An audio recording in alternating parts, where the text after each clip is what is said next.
第一個感覺咧，睇我戴咗眼鏡啦，因為真係要戴住個眼鏡先睇得清楚啲。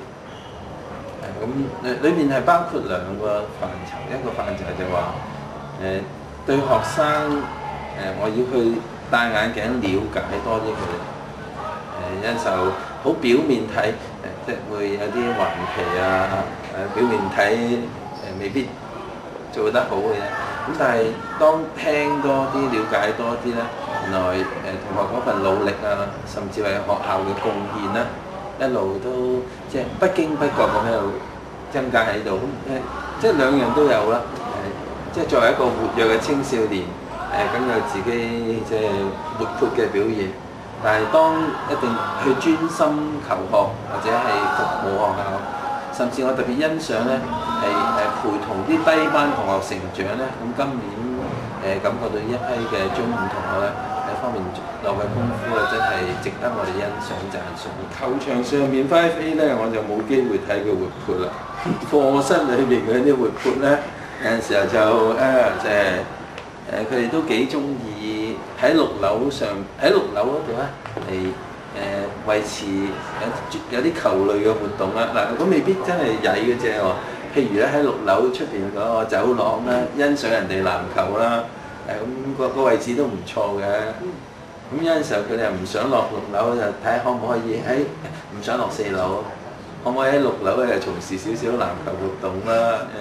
不過整體嚟講，當佢哋一話要大家專心，一話大家有個好清楚目標嘅時候咧，相當合作，相當一致嘅。咁我覺得對今年嘅 5A 班我都好放心㗎。5B 好似失蹤咗，因為今年係喺508嚇。咁嗰個地方好靜好遠嘅，即係自己一個世界嘅。偶然行過啦，就睇見前邊嘅同學咧嗰種專心情況都幾值得欣賞。咁高大啲嘅同學咧有唔同嘅表現啊。咁點樣唔同表現？咁我就講得含蓄啲啦。數字嗰度咧睇佢嘅功力咧都係好似有聯繫㗎。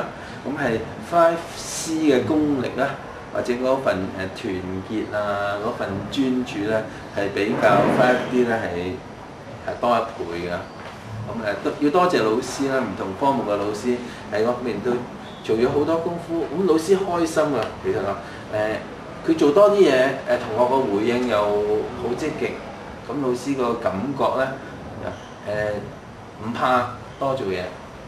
因為同學係成長係受益嘅話咧，咁老師啊，最後佢都係自己嗰份成功啊，覺得喺學生身上面表現到閱讀啦，睇多啲書。咁尤其是睇到個社會學啊、社會成長或者環保，咁覺得呢一個主題似乎冇乜考試，但係個世界考緊我哋。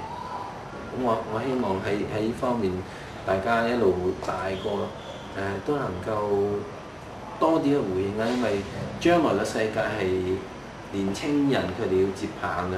咁究竟到時個叫做個環境係相當惡劣，定係講到時嘅環境比較清潔啲啦？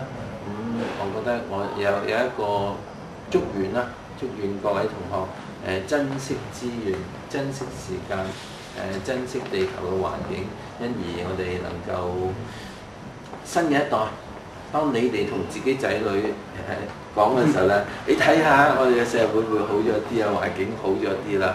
因為咧以前校長咧提我哋要注重環保啦。